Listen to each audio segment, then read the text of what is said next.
Welcome, everyone. I'm Mark Edelman, part of the Playing and Learning, the program delivery organization for Northern California. Welcome to the Northern California portion of the first Game Changers kickoff for the Ultimate Goal First Tech Challenge season. We can go next.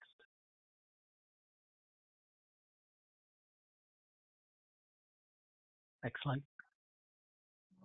Excellent. We want to make sure we give a thank you to one of our persistent sponsors over the last handful of years, Qualcomm. In addition to being a global sponsor for the program, season presenting sponsor, they've also been very instrumental in supporting First Tech Challenge here in Northern California. So thank you, Qualcomm.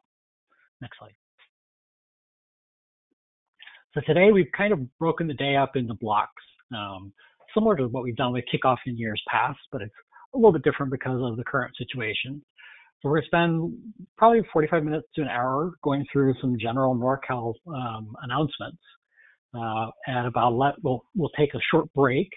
At about 11:30, we're going to be in with some technology updates. We've got one of our CSA FTAs lined up and geared and ready to share some information with all of you. We'll take a lunch break somewhere around noon. We'll come back after lunch with some judging updates. So our regional judge advisor, Annika and Jill, will help take care of providing everybody some information on what's new and different in the way judging is going to work this season. And then we'll finish off the day starting around 1:15 with sort of a general game question and answer and a field walkthrough. I've got a field here and a bunch of cameras. I can try to give everybody as much of a look in as much of a detail as anybody's interested in seeing. Next slide. So some general housekeeping. This is a webinar, and we've got several hundred people online, so everyone's muted. It's the only way to manage this kind of a size of crowd. We ask you to take advantage of the question box. You should see that as part of the GoToWebinar tool that started when you joined the conference. If you've got a question, that's where we want to go ahead and type it. If we run out of time in any of the sessions and aren't able to finish going through all the questions, we will make a really strong effort to go ahead and try to answer those via the website. We'd like to make sure that we're getting everybody the information they need to make sure we have a good season. We talked about the day being broken into multiple sessions. Please be aware that the times are somewhat approximate. We've tried to design so that it's not one continuous long session, but that means that if things take a little longer or a little less time, there may be some different gaps than we expect. And we have sort of designed to have at least a 15-minute window between sessions. We are recording these sessions, and they will be posted, links to them will be posted on the NorCal FTC website in the next day or so. Next slide.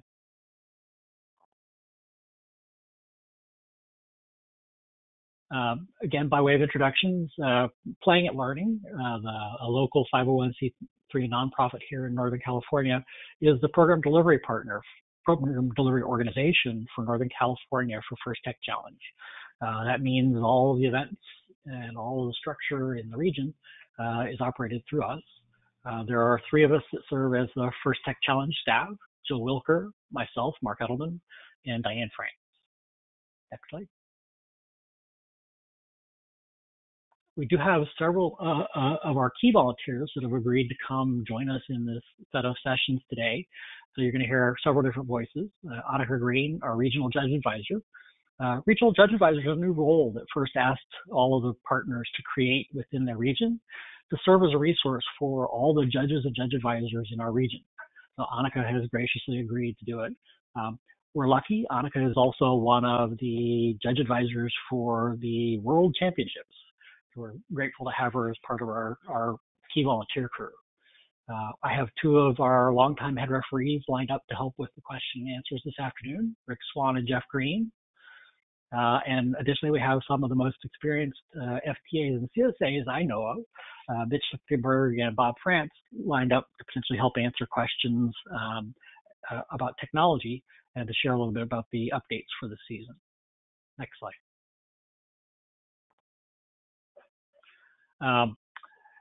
So some big general announcements. all of the first kickoff materials will be on the first website this afternoon. Please be aware that the website may get busy. It might get a little slow with everybody trying to grab it, so be patient. There are important updates in Game Manual Part 1. I know there has been a release of it a week or two ago. It has been updated to include all of the information about judging. So you want to make sure you grab the latest copy. The official forum, the Q&A forum, is anticipated to open September 22nd, is what they've been telling us. But that would be the resource for official answers to questions about any of the parts of the program. Please be aware that there are going to be two separate forums for the game, right? So there'll be a remote game forum and a traditional game forum.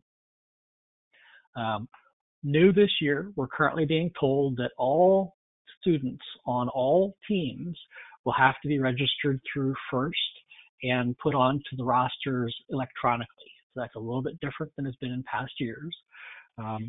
Because of the need to be able to collect the rosters electronically, we need to have a complete version.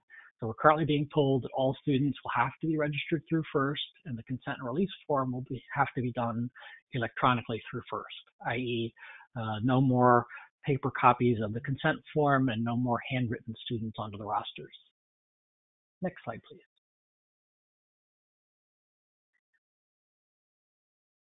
All right, so I poked towards the end of the first kickoff presentation, and Andy Marks updated their website with all the information on what's available to buy in terms of game sets. So there are effectively 3 different versions. There's a full field, which has all the equipment necessary to build all the field and game elements for playing a traditional match. There's a partial field, which is enough to be able to build half a field's worth. Half a field's worth is sufficient for doing a complete remote match. Additionally, there's one new set this year called the minimum, well, I guess they're not calling it the minimum required set, they're calling it the remote game set. It is the minimum required set of pieces a team really should think about buying, and it is half of the game elements only. So if you saw the video earlier, you saw the wobble goal and the rings. So the minimum required set gets you 2 wobble goals and 11 rings, so 10 to play with and 1 to spare. So pricing information for all of that's up and ready on the Andy Mark website. Field assembly information should be available via Andy Mark. Additionally, there's going to be some videos that are going to be coming probably not until Monday that will help with doing some of the assembly. Some of the steps in putting together parts of, in particular, the tower goal are a little complicated. And so it's worth spending the time to read the instructions through completely at least once, if not twice, to make sure that you understand exactly what you get into as you get it started. It's also helpful in terms of making sure you have all the tools you need. Next slide, please. Just some high-level notes. This will get covered in detail during the technology update. There's a few key points. The Rev Control Hub is now legal. It had been piloted in a small handful of regions last year. The pilot was well received. It is now going to be a legal part. Modern robotics parts are no longer legal. So if you're one of those teams that still is hanging on to your modern robotics control modules, those are not going to be legal this year. You are going to have to replace them. And then last of the key points for equipment notes is some of our phones have been end of life. So there are a handful of phones that are just not up to the demands of the updating software. So they've been officially retired this season. So join us for the technology updates, and Mitch will have a full rundown of everything that's new and shiny this year. And I think the time is not correct here. That's the judging update is at 12:30.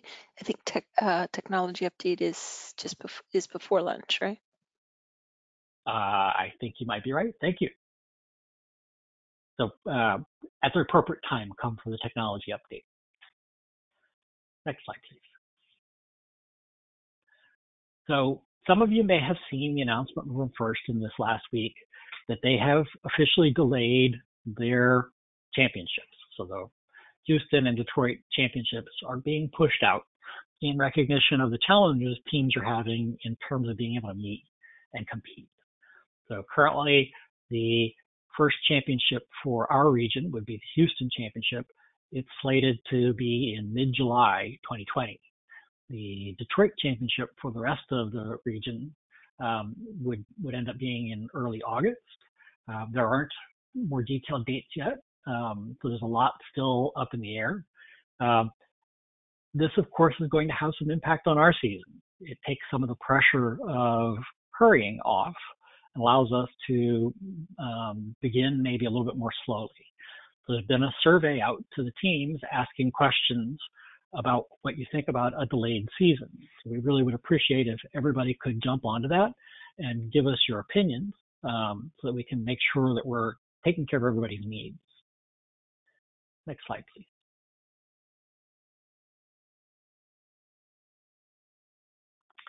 So what's going to happen with our qualifiers this season?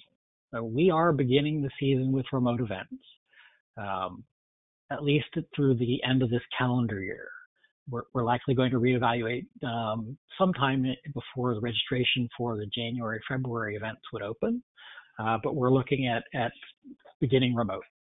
We're probably going to end up fielding two sizes. Exactly how many teams is something we're still working out. There's a lot of logistics to figure out how to fit into a day, but we're looking probably at two sides, similar to the way we ran single field and double field events last year. It's possible we'll be able to do traditional events starting in January. We're going to have to play that by ear. Even if we're getting the opportunity to do some events traditionally, there may still be some of the events remote, so we may be looking at a mix. We're looking at trying to schedule our championship to be at least 2 to 3 weeks after the last qualifying tournament. But, again, we need your input to help us understand how far to stretch. We have the option potentially of pushing our qualifier, our Northern California Regional Championship, as late as May, possibly later. So we need your input. Please go ahead and take care of that survey. We are, unlike many parts of the country, we are seeing somewhat normal registration numbers. So we are looking at potentially needing as many as 20 qualifying tournaments. And so we're looking for help. So if you're thinking you might be willing to help with hosting a tournament this year, please contact us, ftc@playing@learning.org. Initially, remote events, you don't even need to have a venue. You just need to be able to help us find the volunteers to staff the event to make it all work. So please consider helping out. Next slide, please. Mark, just a comment that came through on the questions. I think in the first championship slide on your last slide, it says 2021 or 2020. It should have been 2021. Obviously, Yeah, we're not going to go back in time and replay the 2020 July. I wish we could have had a championship in 2020, but it just didn't happen. Yep. Okay, moving on. In terms of how registration is going to work for a remote event, we're likely going to be using the same sort of system we've done for the last handful of years. It may feel a little different because there may be less pressure. Teams aren't necessarily going to be trying to scramble to compete at an event in their neighborhood, because when it's a remote event, all the events are in your neighborhood. First is putting a requirement currently on all First Tech Challenge events that are remote to use a tool that they're creating called the Remote Event Hub. We don't know a lot about it yet. We're hoping to get more information in the next few weeks. There will be some learning curve for everybody involved. Some information will need to be shared with the Coach 1, Coach 2. They will play an important part in being a good part of the team. Access to the Remote Event Hub. So we're anticipating that there's going to be some training required. Additionally, a lot of our key volunteers are going to have different kind of roles to work with. This Remote Event Hub does integrate with the FTC scoring system. and the results of the event will be managed through this remote event hub. So the only thing we can really say right now is stay tuned for more information. We will share what we can as fast as we get the info. Next slide, please.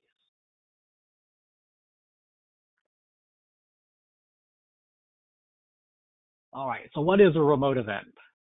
So as they described somewhat in the kickoff presentation, we've defined a remote event as being judging done over video, video conferencing, a virtual award ceremony, and independent match play. So each team that's participating in a remote event will play 6 matches, and those 6 matches will take place on the team schedule sometime in a defined window prior to the event.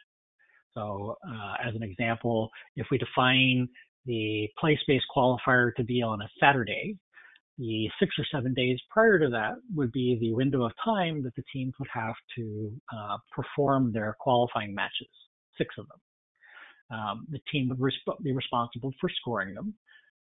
Those results would be uploaded into the FTC Live scoring cloud, and then would become invisible to other teams. Your team would be able to see them, but other teams would not. And the relative rankings for the tournament would not be available either. So there'll be no visible scoreboard until the event concludes. We are trying to encourage teams to record their matches, to take videos as a way of transparency. We'll talk more about that in a little bit. But the onus for being honest and accurate is really on the teams. Next slide, please. Did you address how we're going to mail out the trophies and how we're going to collect addresses? Nope, we haven't figured that out. Okay. So there are several documents that are coming out that'll help teams understand what's required to be able to play a remote match.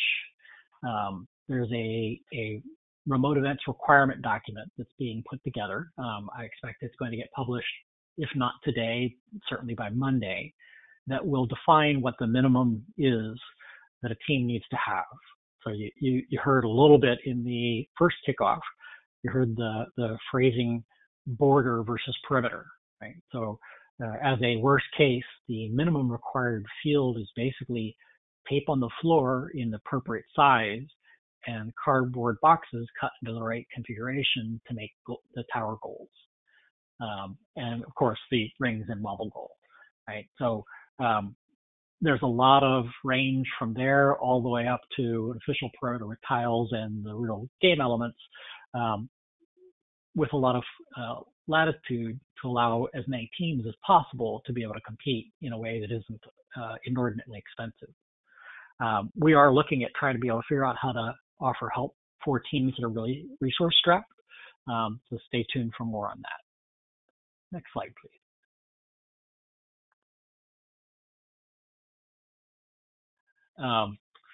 As we're gearing up for these remote events, teams should start to pay attention to a handful of things. Right, you're not going to be able to hand something to the judges, and that includes your engineering notebook. Right, so if you're looking to be able to share your engineering notebook with judges this season, it kind of makes sense. Maybe you want to think about having an online or digital version.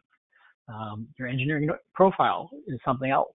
You'll learn more about that when we get to the judging updates. But those are 2 documents that you're going to want to think about having in an electronic format so they can get to the judges easily. Being able to have good pictures of the team and of the robot as part of your judging resources is also a great thing. And then we've been thinking, to help keep things fun, it would be great to think about having a team background for your video sessions, right? So put a little personality into it. It's one easy way to create some team identity when you maybe aren't all to be able to be together. Other thing that's going to be really important is to go ahead and practice with the tools that you're going to have to work with, right? So understanding how to work with FTC Live, right? That's the FTC scoring software. And then spending some time understanding how to work with the constraints you have with your team in terms of being able to do video presentation and interviews. Working out the dynamics of how you as a team work together while having a discussion with a panel of judges. Right, so practicing that will help make sure the technology does not get in the way of celebrating your team's accomplishment. Next slide, please.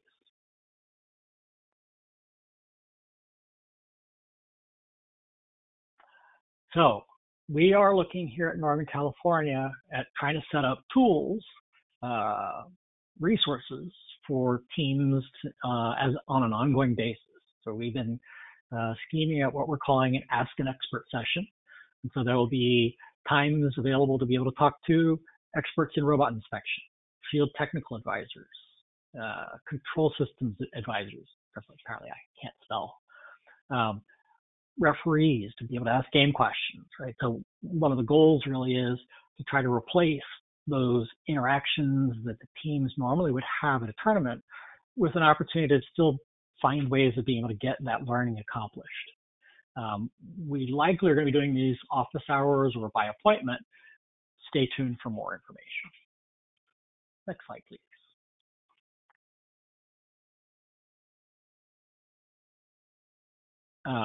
There are a bunch of additional resources. On the first website, they've published a document.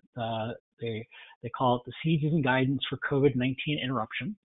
It is a live document, meaning that it's not a done deal. There's going to be updates to it as they learn more, as there's more guidance from various government or state or local officials.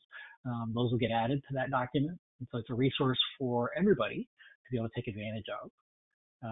You heard Aaron Fadden mention DIY Field and DIY Field Elements. Those two documents will be coming out real soon, as well as the remote field requirements doc that I mentioned earlier. On the NorCal FTC website, we do have a section that we've called Teams Helping Teams that is starting to get populated with training resources, ways of helping supplement the learning that you all are doing. So pay attention to that as teams provide more and more. Some of the resources are sort of pre-recorded videos. Those you can consume at your leisure. Some of the resources are going to be sort of live workshops. You'll need to pay attention to signing up for those and joining them as your schedule allows. And sort of the last little resource I wanted to talk to is this idea of a remote field at the play space. Go ahead with the next slide, please.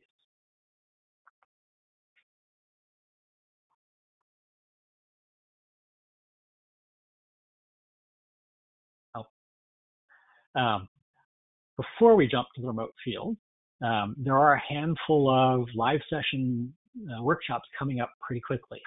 There are a couple of teams that have set up schedules for workshops tomorrow. 11 and 2, CAD and custom manufacturing, 11 and 2, getting started with FTC programming, and 3 and 4, GitHub for FTC. Next weekend, on Saturday, there's an engineering notebook session, and on Sunday, there's a 3D printing with Cura Tinkercad and a rookie crash course set up and ready to run. We've also been trying to encourage the teams that are doing the live workshops to go ahead and record those. And then we would add those videos to the library of resources for everybody. Next slide, please.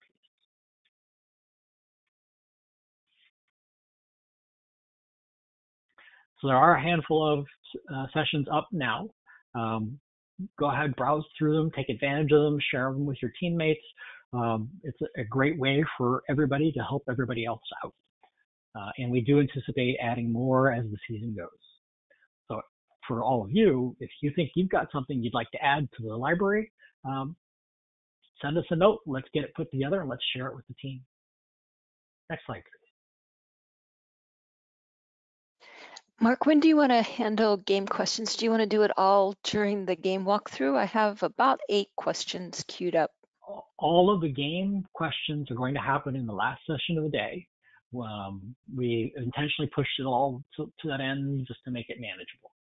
So hold your game questions, hold your field assembly questions, field game element questions till this afternoon. Okay. And then there's a question about the can't find the links on the website. Is it in an obvious spot on NorCal FTC? There's a section of buttons. There's one that says Teams Helping Teams. Okay. So if you scroll down on the main page. It's not very far down. Okay, great. Thank you. Next slide. There we go. Remote field at the play space. Excellent. So we had this thought of trying to be able to take advantage of living within the current COVID-19 restrictions and being able to set up the field to be used by teams that don't have space or access to materials to be able to set up a remote field for themselves. So the concept is basically to set up a schedule of appointments. There would be a limit to the number of appointments in any given week. Those appointments would only be available to teams that are participating in a tournament for that particular week. I.e., if your event is on Saturday, the 5-6 days before that, those appointments would be available to your team. But if your team is the following Saturday, those appointments would not be available to your team. There would be some pretty strict time limits. Right? We're trying to figure out what that means. 60 minutes is our current guess. That seems to be probably enough time for a team to turn around 6 matches. We'll figure out the details as we get closer. We are going to ask that every team bring their own rings and wobble goals. It's one of the things we can do to help manage the turnover between usages, right? So the less we have to sanitize, the easier it is for us to be able to get the next team in and ready to go. We will have a limit on the number of people that can come with the team. So what that limit is, I haven't worked out yet. And masks currently would be required based on Santa Clara County guidance. The play space, our building is in Santa Clara County, and we're required to, as a business, abide by their guidances. So masks would be required. And we do have an established set of sanitation protocols that we used this summer for our summer camps. And so we do have a process in place for being able to make safe the common spaces. Next slide, please.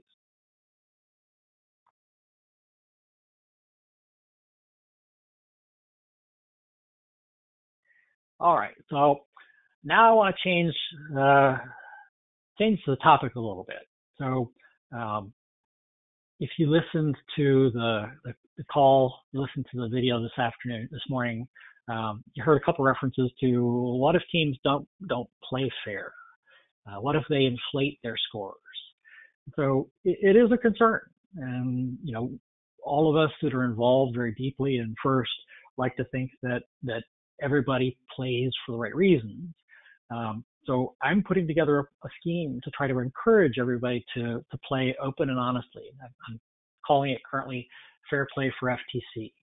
And so it's an effort to get everybody to think about, honest, open, and transparent participation in remote events. So there's a page on the website that I've created. It'll get linked into the main page sometime in the next day or so. But what we're going to do is encourage everybody to go ahead and record video for all your matches. Record a video that is sort of a robot reveal video, akin to doing a self-inspection. And then we're putting together a scheme for doing tagging and publishing so that you can share those videos with everybody else. Similar to our Ask an Expert calls, one of the ways teams really learn a lot about gameplay, about robot construction, is by seeing other teams compete. And so this is one great way for all of the teams to be part of that Ask an Expert effort as well. But it's also one great way to sort of just put that we're proud of what we're doing and we're playing fair out in front of everybody. One of the things I'm doing with the website is I'm going to create that little logo that's over on the right side is the basis of a custom sticker. So I will make for every team that joins my effort for the Fair Play for FTC, I will make you a set of custom stickers, and I will autograph them, and I will send them to you, and I'll give you a digital version of it so you can put on your website, and whatever other digital media you're using. Just as a way of trying to encourage everybody to think about what this means and what we can do with it. But so the idea with the tagging is just to create a simple way of being able to identify every match uniquely, right? So if FTC Team 2489 was participating, Q1 M1 would be the first qualifier they attend for the season and the first match of that. Q1 M2, Q1 M3, and so on. If they're a team that's participating in meets, they might have a meet instead of a qualifier, and they might have a league tournament instead of a qualifier. So similar kind of scheme. RC for regional championship, and then robot for the robot reveal self-inspection. Right? So just a quick and easy way of being able to look and search. And then the other piece of it is we really like to encourage everybody to create some sort of a shared resource, YouTube or some other sort of video sharing repository that's easy to find and easy to search. Next slide, please. Mark, there's a question, I think, around fair play that I think is a really good one that I'd like you to address. So the question asks, would blurring your robot in a video or hiding certain details still demonstrate that we're playing by the rules you're setting up for fair play? So, you always wonder, why do you blur? So, you've heard the cliche, we achieve by standing on the shoulders of giants. So your team is benefiting from having learned from all the teams that preceded it. And so the way you honor that learning is by being very open about what you're doing, right? And so, would you blur your robot at a competition? If you went to your first qualifier, are you going to obscure your robot at that qualifier? These videos, they really represent that same experience. They are your experiences at your first qualifier. So I would challenge you why you think you need to blur or obscure. What trade secrets are you so afraid of sharing? I hearken back actually to one of the World Championships where the final two alliances on the World Championship Edison field were literally copies of each other, where a team, in that case actually FTC Team 1, had posted their entire CAD drawings on their website, and they were competing against a team that literally had built the exact same robot, 100%. They were identical. We're not asking for CAD drawings. We're asking I understand, for videos yeah, but I think demonstrate. I don't right, think we exactly. need to Actually, go that everyone path. was wonderful about it, right? It's like, yes, we were demonstrating that we actually have a really cool robot, and they acknowledged, the other team acknowledged, yes, we believe it's a really cool robot. And reverse engineering is part of engineering, right? So being able to look at a machine, understand how it works, and adapt some of the techniques to your own solution is one of the basic tenets of being an engineer. So I'm not going to say you can't obscure. I would question your motives for why, and maybe you're missing part of the point. Next slide, please.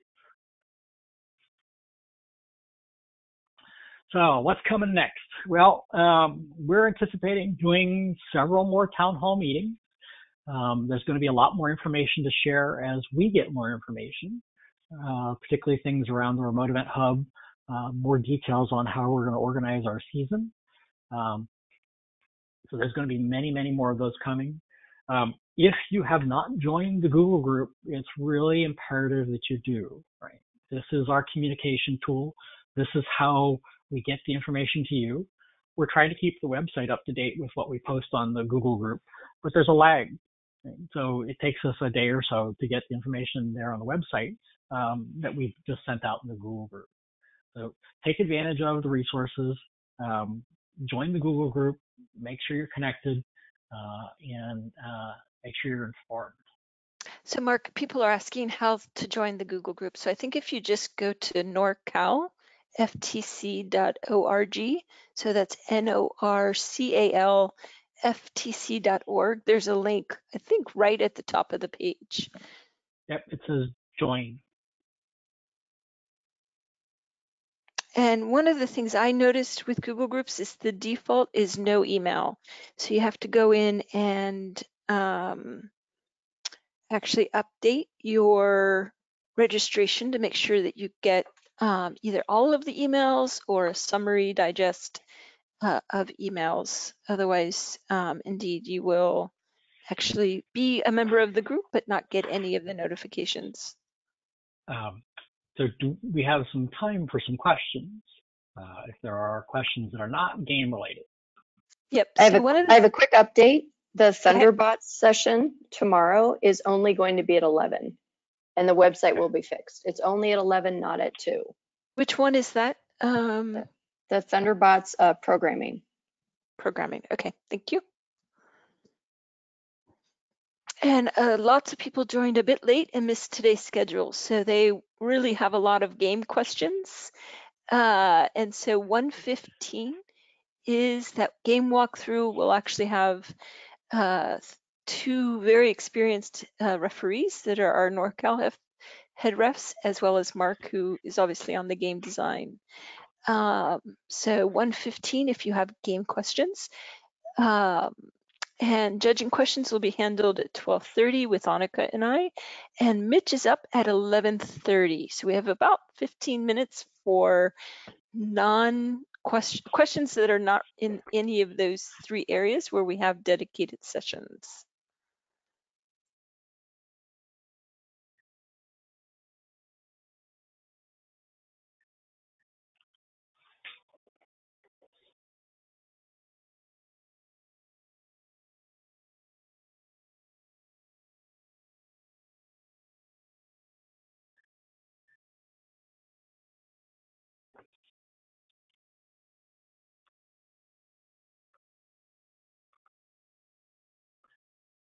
I see there's one asking about the videos.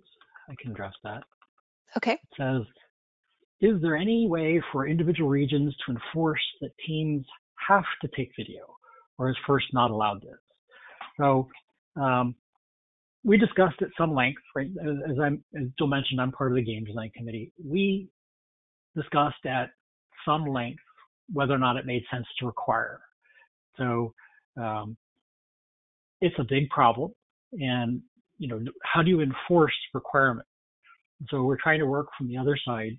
And my Fair Play initiative, just as a disclaimer, is not an official FIRST thing. This is something I feel strongly about, and I'm pushing because I think we need to encourage the teams to think about how they participate.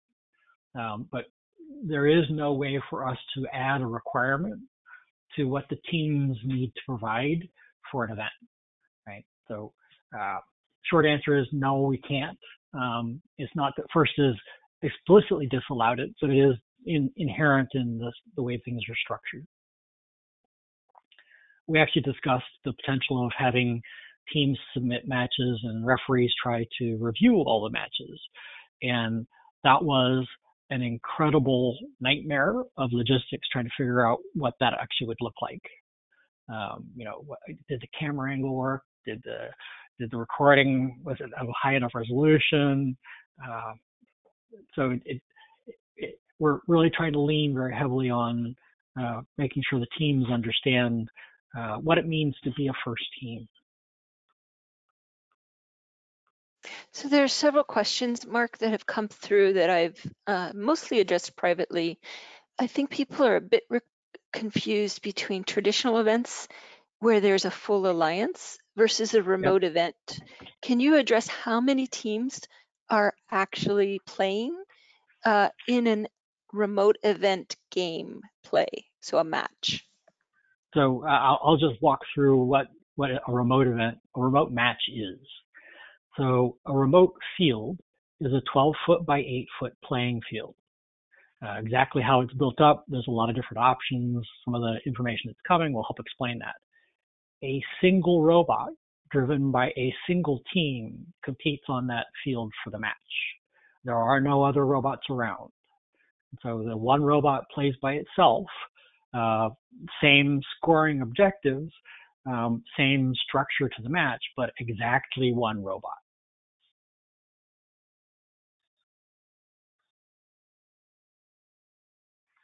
So you'll notice that there's a lot of changes in the way, for example, that ranking and tiebreaker points work this year, because it didn't make sense to try to figure out how to have two different systems for remote events versus traditional events. Traditional events, that's what everybody's been used to over their whole phase of time. For teams, to alliances, for robots, full-on gameplay, elimination matches at the end of the day. For the remote events, the robot performance side, the robot game side, will all be determined by rankings, not by head-to-head match play.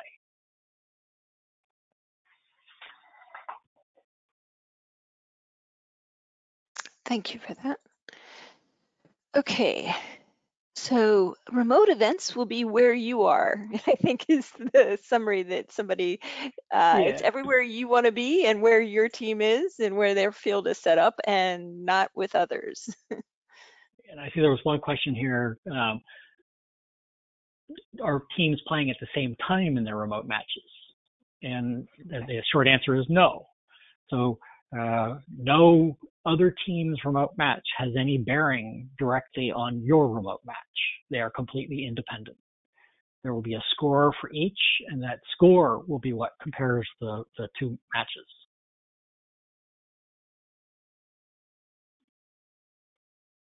Okay, here's an interesting question. Can you operate your robot remotely from outside of where the game field is? So, for example, from your car. I think the short answer probably has to be no. I don't know that there's logistically a way to accomplish that and have that work well. So the expectation is that you need to be there at the field. Right? So the current game rules wouldn't allow you, for example, to bring a camera to remotely view the video while you're driving the robot. So there's a lot of logistical issues. Now, that said, answers you get today are not necessarily official answers. If you wanted to ask that, you'd need to wait for the official game forum to open and ask that there to get an official determination. And then I think the minimum required elements, which is the wobble goal and the rings, every team must purchase that. There's no build it your own, craft your own, 3D print your own versions of those. Is that right? That's correct. The materials that go into each of them are unique enough that there would not be a way of having a good equivalent, a good analog. So that is the minimum set. In looking at the AndyMark website, they have priced the 2 wobble goals and 11 rings at $58. So it's not a terribly high burden. And it's not that you have to own one, you have to have access to one. So if you're in an environment where you can share with another team, that's something you'll need to manage, but you need to have access to one to be able to participate in a match.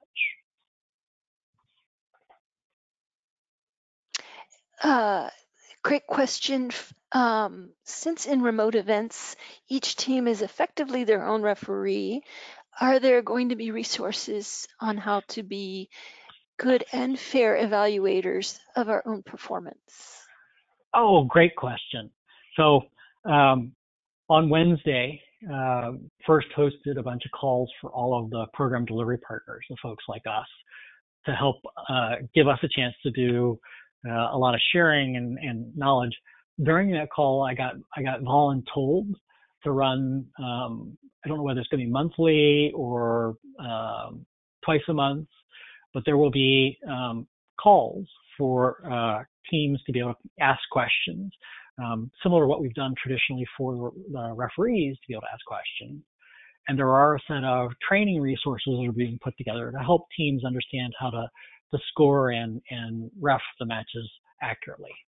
I believe all the training resources that normally would be for referees are going to be made available for the teams. And there was some discussion about putting together sort of a self-assessment quiz to allow the teams to have some confidence that they're prepped and ready for being their own referee. Great. And yes, so a remote event will basically, you run your 6 matches. Do you have to pick those ahead of time, that this is one of my 6 real ones, or how is that going to work with the FTC Live? Yeah, so I'm going to describe what I'll call the suggested method. In the suggested method, you've got a computer or other device that's serving as the match control for the match you're running. And that device has an internet connection. And so you will log in and connect to the FTC Live cloud. And the FTC Live cloud will show you the current events your team is registered for. You will select the event you're performing matches for, and it will show you a list of the matches that you've not yet played. You will select one and then play that match. The score that you enter as a result of that match play then is committed to the cloud and can't be changed. There is some potential for the program delivery partner, Playing at Learning, to be able to make adjustments to the score with appropriate justifications. But once it's played, it's played. The goal really is not to have teams cherry pick the best of 20 matches they play, but to play as if they were playing in a tournament, right? You don't get to play 10 times at a tournament and then just have the 6 best ones count. We really want teams to think that they're working in the same sort of environment. You commit to playing your 6 matches. They don't have to be consecutive. It could be, 2 on Monday, 1 on Tuesday, 2 on Wednesday, and your final one on Thursday. Whatever works with your schedule to get your 6 matches played. And you can choose some of those matches. You can choose to play a practice match, play the practice match through the scoring software. But once you say this is a real match, then it becomes a real match and it's no longer practice and it gets committed. Exactly. And I would encourage everybody to take advantage of that practice match feature, right? Practice like you're going to play.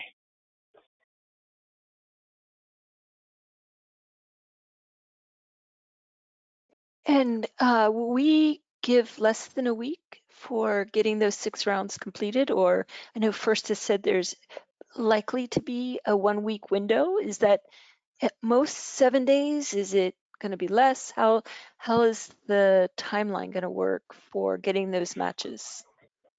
So we've not put a whole lot of detail to that yet. We're not likely going to make it short. It's a window of time to help accommodate, right? Teams may be in an environment where they can only get to a field for a limited amount of time during a day. Maybe 4 teams are all trying to work with one space resource. So they have to stretch out over several days in order to be able to get those 4 teams all to be able to access that space. So we'll likely end up sticking with a 1-week window. Exactly how that 1-week window is defined, don't know yet. I've not seen the tool that we have to work with in terms of setting up these schedules to know how fine-grained we can go, but that 1-week target is likely going to hold. And so do you then, once you start, so I do my practice match, do I have to do all 6 in that same day, that same window, or could I do practice one day, then round 1, match 1 the next day, match 2 the next day? Is there a set, once you start, there's no set cadence, no minimum time between first match and end of the beginning of first match and the end of the 6th match. They just all need to be done within the window of time. So, if it's a 1-week window, you could do 1 match on the first day, completely rebuild your robot in the next 5 days, and play the remaining 5 matches on the last day. That would fit within the window. Great. There's a question around Can you use video that you recorded to help score your match? I think it's actually a very interesting question. Since match video, replay video is not typically allowed in a traditional event, in this case, could a team record the video, think they have the score, go back in and rewatch the video and just double check their score? We'd prefer not. The human element has always been part of the scoring of the matches. I think the match play is not going to be so fast that a individual is not going to be able to keep up with being able to score the match. You have one robot and one power goal and one set of power shots to be able to need to manage. So I think that's not going to be a need and shouldn't be an issue. But the game manual does explicitly disallow use of pictures and videos for match review purposes. So there's some interesting. Go ahead. That is also part of why we downplayed requiring video. Right? Philosophically, we've never done that. Yep. There's a question around cost. Both the qualifier registration cost, when will that get set, as well as equipment costs and whether there are grants. I don't know if anyone wants to address those. So the qualifier costs we're still working on. It's a little bit of a struggle. Playing at Learning's operational funding comes in part from the fees that we collect for the tournaments. So a large part. Like yeah, the significant part. Like 90% of it or something. Certainly the costs of running the event are a lot smaller. They're still not zero. But what the right balance in there, we don't know yet. And so, it's Playing at Learning's at risk in this next year if there isn't enough tournament registration income of effectively running out of funds. We have some fixed expenses that we cannot just walk away from, that we can't eliminate.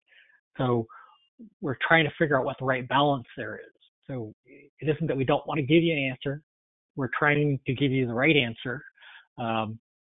It's going to be a hard problem. Right. I think that's it certainly won't be more. It won't be more. It'll be at most the same, and we're trying to figure out whether we can reduce it. So yeah, I think that's a good way of describing it. Yeah, I think that's the way. But for equipment cost, if that is the struggle, please do reach out to us. There are some very, like, for example, First has a rookie team grant for buying equipment and registration. There are probably teams that may have some extra equipment that could be repurposed. So if you are struggling from an equipment cost perspective, so physical assets, either buying the minimum required field elements or whatever else, go ahead and reach out to us and see what we can do. And what would be that email, Mark, for people to reach out to? FTC@playingatlearning.org. Is that on any of the slides? Yes. The last one? I don't remember. Okay. Let's see, not that one. Not that one. Okay, yep, I couldn't find it, so we'll go back to the agenda. When will qualifier registration, independent of cost, do you think will be open? So if you talk about the season being slow, will we have actual real events in November? When will registration open for the initial window? What's the current thinking there? Well, I keep shaking my magic 8-ball, and every time I look at it, it says, outlook uncertain, ask again later. And so our fortune-telling capabilities are very difficult. The survey that we've asked everybody to try to help us understand more about what you're thinking, what all of you teams are thinking, we need more responses. I think there's probably only 40 responses so far to that survey. They help us gauge how much interest is there in a full event in November versus sort of a practice event. We figure that we're probably at the minimum going to do some practice events in November. But if there's enough demand and the tools support it, we may look at trying to do a full qualifier in November. But the general cadence is the same. We're looking at November, December, January, February, but now we might stretch a little. So there might be fewer events per month. Maybe not as many events in a single day, right? So can you tell me how many teams are actually going to finish registering, right? That's the other part that we're very nervous about. In our region, we have a significant number of teams that received funding from a certain large fruity computer company, and they've caused a spike in an unexpected way, right? Across the country, team registration is running about 50% of what it was last year. We're currently running like 95%. And so it's going to be an interesting year. I don't know how to predict. So one thing, we had a pretty solid plan we were starting to implement with tournament hosts when First Headquarters announced they were going to be postponing championship. So we want to be sure that we are addressing the community's needs, looking at our own capabilities, that kind of thing. So please bear with us as we try to work through all of the changes as they're happening, and know that as soon as we can get a solid schedule out, we will definitely do that. And part of the letting the season stretch a little is to try to accommodate teams that maybe are being told by their schools that they can't now, that might be told by their schools in January that they can. And if we build a schedule that allows for late joiners to still be part of the fun, that just benefits more kids. There's a question that I think is also interesting. As we're relooking at the remote events and the schedule and the calendar, are we relooking at how many teams would be associated with each remote event? Is it going to be the same 16 size for effectively a single field, or are you looking to increase that? What's the current thinking there? So we're still figuring out the details on how judging is going to work. So with the remote event, judging is the part that is difficult. The match play, that's easy. It takes place on the team schedules in the 6 days or so before the event. The judging all likely needs to happen in a single day still, right? So there's several different phenomena that occur with judging. Jill on one of the partner calls on Wednesday described it as recency bias, right? So if the judges see teams on Monday, on Wednesday, and on Friday, they're going to remember the Friday teams much better than they're going to remember the Monday teams. And that sets a little bit of an unfairness to those earlier judged teams. So we're really looking at trying to have the judging all happen in a day. So how many teams can a judge panel see in the course of a day and still be able to get through all of the intermediate deliberations and final deliberations and re-interviewing of teams that are required to get through a tournament day, and still be able to conclude in a single day without giving them video conferencing fatigue.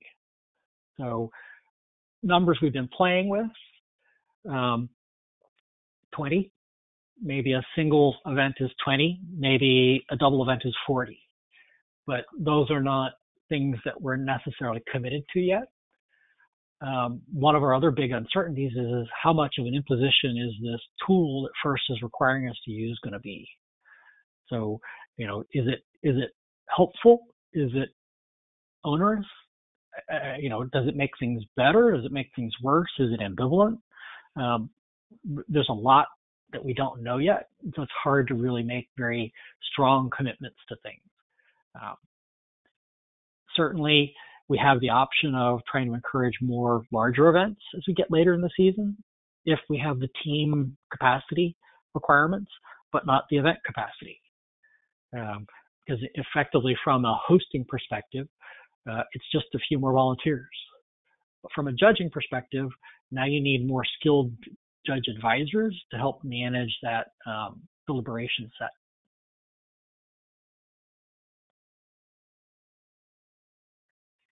Great, thank you for that. I think there's a question around where did that Google Form survey get sent out? Was that through the Google group? Yes, it was sent out to the Google group. Okay, so go to norcalftc.org, click on the link right at the top that says join our Google group. And then if you actually go to the archived, so the actual homepage of the group, you should be able to find the Google group survey. If you don't, just send us an email and we can send you the direct link. And It's likely also in the team updates for September blog post as well. Yeah, and likely there'll be a couple more emails that'll go out in the next week that'll include it, just from making sure we're getting everybody connected. So we're almost out of time. I think we've got all of the non-game questions answered. We've got Mitch queued up for a technology update at 11:30. Just so everyone's not surprised, we're actually going to shut down the webinar.